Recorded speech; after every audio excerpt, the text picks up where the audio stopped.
ইমামে আজম আবু হানিফা রাহমাতুল্লাহ আলাইহি তিনি নিজে তাবেঈ ছিলেন, তিনি সাহাবীদের কাছ থেকে নবীর শোনা জিনিসকে আমাদের পর্যন্ত পৌঁছে দিয়েছেন। এইবার ইমাম মানা যাবে কিনা এর কোনো ইঙ্গিত কোরআন হাদিসে পাওয়া যায় কিনা? কোরআনের মধ্যে একটা আয়াত আছে, ইয়াউমা নাদউ কুল্লা উনাসিন বিইমামিহিম, the day when I shall call every people with their leaders. আমি আল্লাহ কিয়ামতের দিনে সবাইকে ডাকবো আপন আপন ইমামের সাথে।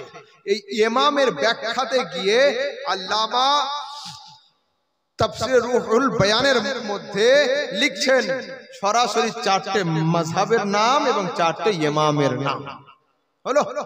এবার আসুন, সমাজে কিছু মানুষ আছে, আমার যুবক ভাই তোমরা শোনো, মনে আফসোস নিও না, তোমাদের কিছু থিওরিতে ভুল হচ্ছে। তোমরা আলেমদেরকে সামনে পেলে যখনই কোনো কিছু তারা বলছে তোমরা জিজ্ঞেস করছো, হুজুর এটা হাদিসে আছে? তো উনি বলে হ্যাঁ বাবা এটা হাদিসে আছে। হুজুর এটা সহিহ হাদিসে আছে? হ্যাঁ এটা সহিহ হাদিসে আছে। হুজুর এটা কি বুখারীতে আছে? अगर बुखारी में है तो मानेंगे, बुखारी में नहीं है तो हम नहीं मानेंगे। এই যে দাবি, এই দাবিটা সম্পূর্ণ ইল্লিগাল, সম্পূর্ণ ভুল, ইনভ্যালিড কথা, ভুল দাবি। ইমাম বুখারী রাহমাতুল্লাহ আলাইহির বুখারী শরীফের মধ্যে কত হাজার হাদিস আছে? পৌনে 7000, ম্যাক্সিমাম 7000 হাদিস আছে। আর এক হাদিস বারবার এসেছে তাকরারের সঙ্গে, এই হাদিসগুলোকে ছাঁটলে হচ্ছে পৌনে 4000 হাদিস আছে বুখারীতে। হলো, ইমাম বুখারী কতটা হাদিসের হাফেজ ছিলেন?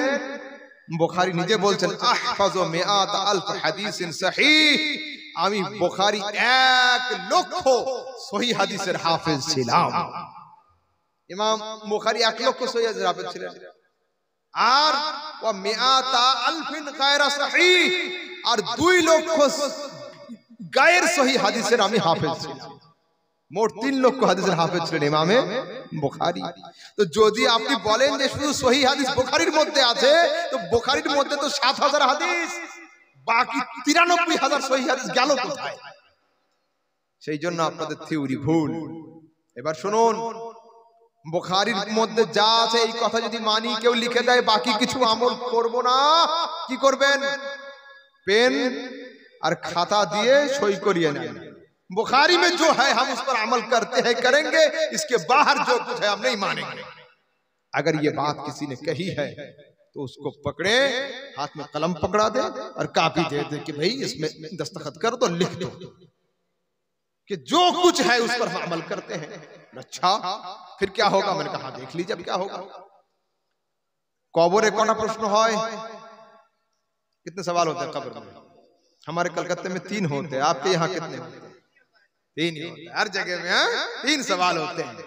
मन रब्बु का, मा दीनु का, मन नबियु का, बात है मा कुंत तकुलु बिहक्के हाज़र रजुल।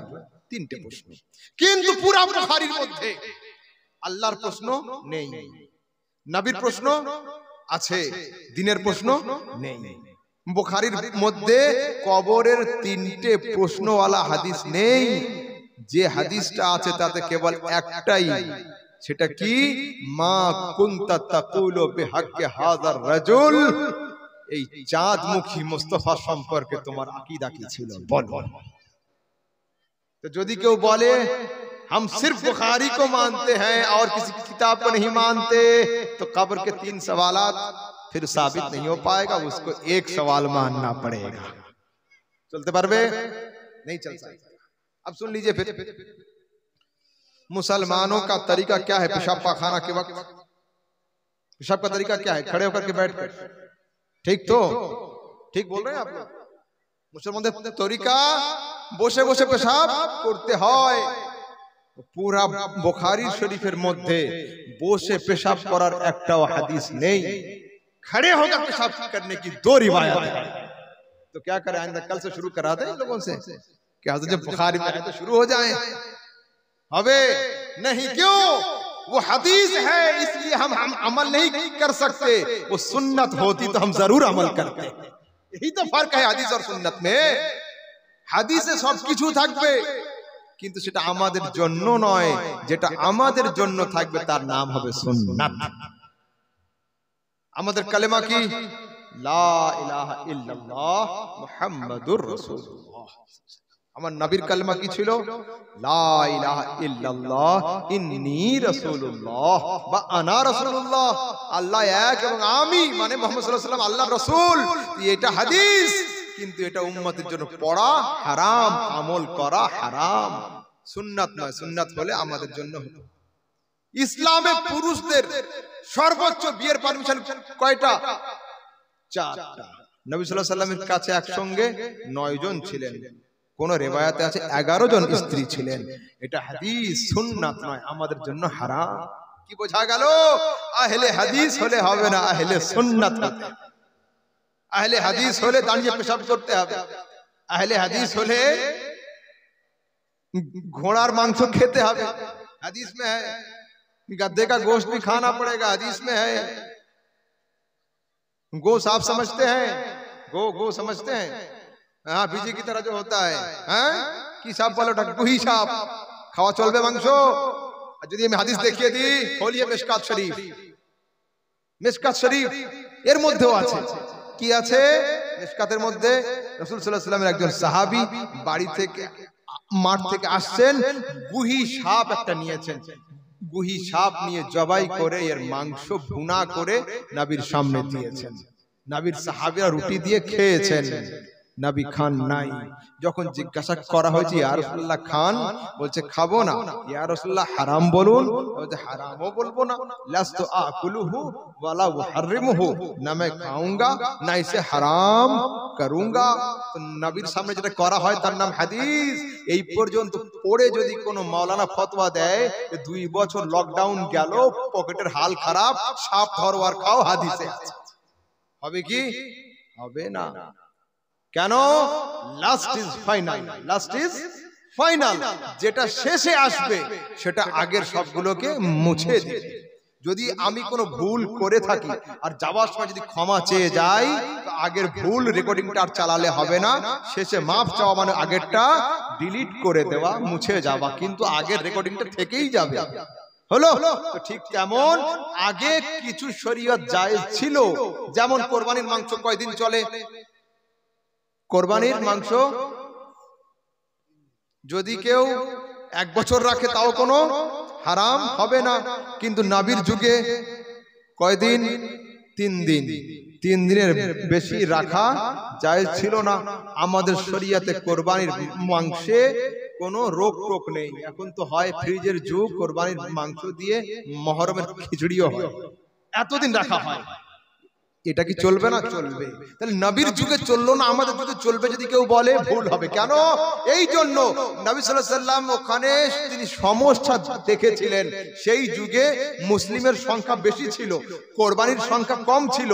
বড় লোকেরা অল্প অল্প মাংস গরিব সাহাবাদেরকে দিয়ে সমস্ত মাংস নিজেরা স্টক রাখতো। তাই নবী নিয়ম করলেন 3 দিনের বেশি খাওয়া চলবে না, আর ফ্রিজও নেই, পচে যাবে, বাধ্য হয়ে গরিবদের মধ্যে বন্টন করবে। ওই হাদিস যদি এখন আনা হয় চলবে না। তারপরে আগের দিকে আসুন, কি ফতোয়া আছে? আমরা যে কোরআন হাতে নিয়ে আছি, ভালো করে বুঝুন, এই কোরআন নবীর যুগে এইভাবে খাতা কলমে লেখা ছিল না। যদি বলেন নবী যে কাজ করে যায়নি নবীর যুগে, যেটা ছিল না সেটা নেওয়া যাবে না। যে কোরআন আমাদের হাতে আছে এই অবস্থায় কোরআন নবীর যুগে ছিল না। হযরত আবু বকর সিদ্দিক রাদিয়াল্লাহু তাআলা আনহু ইয়ামামার যুদ্ধে দেখলেন 70 জন হাফিজ কোরআন সাহাবী একদিনে শহীদ হয়ে গেলেন। তাদের সিনাতে ছিল কোরআন। সঙ্গে সঙ্গে আবু বকর সিদ্দিক মিটিং করলেন যে একদিনে যদি 70টা হাফেজ মরে যায়, এই কোরআন টিকবে না, কিয়ামতের সকাল পর্যন্ত কোরআন যাবে না। আবু বকর শোনো, ওসমান এসো, আলী এসো, তালহা এসো, সমস্ত সাহাবীদেরকে নিয়ে মিটিং করে বড় বড় হাফিজদেরকে একসঙ্গে করে কোরআন লিখতে আরম্ভ করলেন। যদি কেউ বলে নবীর যুগে হয়নি, মানবো না, তাহলে এই কোরআনটাও মানা যাবে না, নবীর যুগে ছিল না।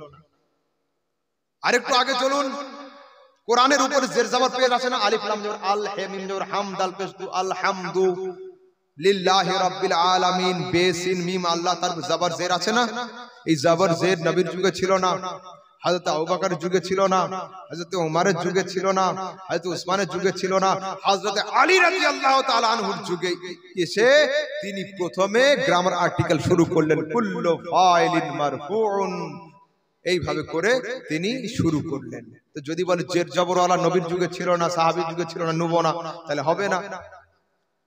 জুমার দিনে যে মেম্বার হয় আমাদের, কয় ধাপের মেম্বার? 3 ধাপ। 3 ধাপের মেম্বার নবীর যুগে ছিল না, 1 ধাপ ছিল। এখন যদি আমরা এ করি 3 ধাপ চলবে না। 3 ধাপ হলো কি করে? নবী সাল্লাল্লাহু আলাইহি ওয়াসাল্লাম ইন্তেকালের পরে আবু বকর সিদ্দিক বললেন, যে ধাপে নবী বসেছে ওই ধাপে আমি বসতে পারবো না, আর একটা ধাপ বাড়িয়ে দিলেন। হযরত আবু বকর ইন্তেকাল করার পরে অন্য সাহাবী যখন আসলেন, বলল না, যে ধাপের উপরে আবু বকরের মতো বড় সাহাবী বসেছে ওখানে আমি থাকবো না, আর একটা ধাপ বাড়িয়ে দিলেন। তাহলে যদি বলে 3টে চলবে না, হবে না। এবার শুনুন, জুমার দিনে আজান কটা হয়? 2টা আজান। 2টো আজান নবীর যুগে ছিল না, আবু বকরের যুগে ছিল না, ওমরের যুগে ছিল না, হযরত উসমানের শুরু যুগে ছিল না, হযরত উসমানের শেষ যুগে আবিষ্কার হয়েছে। তো যদি এখন বলে এটা নবীর যুগে ছিল না, বেদাত ছেড়ে দেব, দিন চলবে। তারাবির নামাজ জামাতে হয় আমাদের, 1 মাস হয়, 1 মাস জামাত সহকারে নবী আবিষ্কার করেন নাই, আবু বকর আবিষ্কার করেন নাই, ওমর আবিষ্কার করেছেন। হলো হযরত ওমর রাদিয়াল্লাহু তাআলা আনহু, তিনি আবিষ্কার করেছেন। যদি কেউ বলে এটা নবীর যুগে ছিল না, আমি নেব না, ভুল হবে।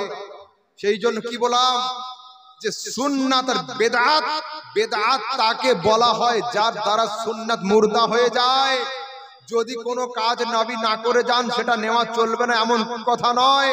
আমার রাসূল বলছেন, আলাইকুম বিসুন্নতি ওয়া সুন্নাতিল খুলাফায়ে রাশিদিন।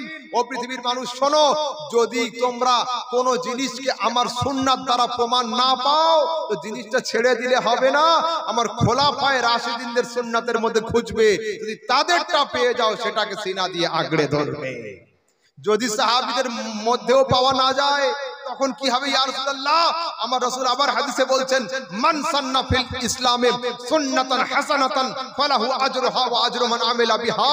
কিয়ামতের সকাল পর্যন্ত যদি কোনো জিনিস ইসলামের মধ্যে নতুন আবিষ্কার হয় আর তার দ্বারা দিনের কোনো ক্ষতি না হয় তো আবিষ্কারকারীও সওয়াব পাবে, আমল করনে ওয়ালাও সওয়াব। আর মান সান্না ফিল ইসলামে সুন্নাতান সাইয়্যাতান ফালাহু বিজরুহা ওয়া বিজরু মান আমিলা বিহা। যদি ইসলাম সংস্কারে কেউ কোনো খারাপ কাজ আমল করে দেয় তার দ্বারা ধর্মের ক্ষতি হয় তো আমলকারীও গুনাহগার হবে, আবিষ্কার করনে ওয়ালাও গুনাহগার হবে। এটা হাদিস। জি জি, 4 দিনের চাহরমের ভোজ খাওয়া যাবে কিনা? আচ্ছা আচ্ছা, এবার শুনুন মাযহাব সম্পর্কে। এই পর্যন্ত হলো, লম্বা সাবজেক্ট আর করছি না, এগুলো সবগুলো সোশ্যাল মিডিয়াতে আমার আছে, শুনে নেবেন। এইবার ফরজ নামাজের পরে দোয়া করা চলবে কি চলবে না? মসজিদে দোয়া হয় আপনাদের এখানে? মাশাআল্লাহ, দোয়া হয়, কিন্তু প্রত্যেকটা মসজিদে এই দোয়া 2, 4, 10টা করে ছেলে হযরত মাওলানা ইউটিউব আর হযরত মাওলানা ফেসবুক সাহেবের কাছ থেকে